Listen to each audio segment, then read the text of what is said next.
মিজানুর রহমান আজহারির পদ শোনা যাবে কি? জি না, মিজানুর রহমান আজহারি হলো ওয়াহাবি জামাতিদের লিডার।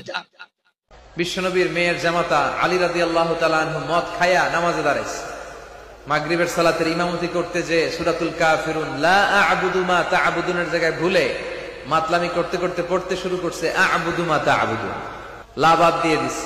লা আ'বুদু মা তা'বুদুনের অর্থ হলো, ও কাফির মুশরিকরা, তোমরা যেই মূর্তির পূজা করো আমরা ওইটার পূজা করি না। কিন্তু উনি যেটা পড়ছে আ'বুদু মা তা'বুদুন, এর অর্থ হয়ে গেছে তোমরা যেটার পূজা করো আমরা ওইটার পূজা করি। মিজানুর রহমান আজহারির পদ শোনা যাবে কি? জি না, মিজানুর রহমান আজহারি হলো ওয়াহাবি জামাতিদের লিডার। ওয়াহাবি জামাতিদের লিডার, এই জন্য তার বক্তব্য শোনা সুন্নি জনতার জন্য হারাম। কত যে ভুল কথা বলেছে তার হিসাব নাই। মিজানুর রহমান আজহারি বলেছে আলী মুর্তজা রাদিয়াল্লাহু তাআলা আনহুকে মাতাল, যে মদ পান করে মাগরিবের নামাজে দাঁড়িয়ে সূরা কাফিরুন পড়তে গিয়ে ভুল করেছে। মিজানুর রহমান আজহারি বলেছে নবীকে নিরক্ষর, যে নবীর আক্ষরিক জ্ঞান ছিল না, নিজের নামটাও সই করতে পারতেন না। মিজানুর রহমান আজহারি বলেছে নবীকে সিক্সপ্যাক, অর্থাৎ নবীর শরীরের খুদ বের করেছে, নবীর শরীরটা উঁচু নিচু ছিল।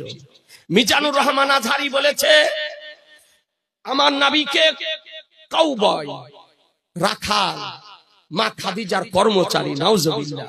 মিজানুর রহমান আজহারি বলেছে নবীর উপরে যখন ওহী অবতীর্ণ হয় তখন নবী আতঙ্কিত হয়ে আত্মহত্যা করার চেষ্টা করেছিলেন। নাউজুবিল্লাহ। মিজানুর রহমান আজহারি বলেছে যে নবী কিছুদিন চামড়া, পশুর চামড়া খেয়েছিলেন।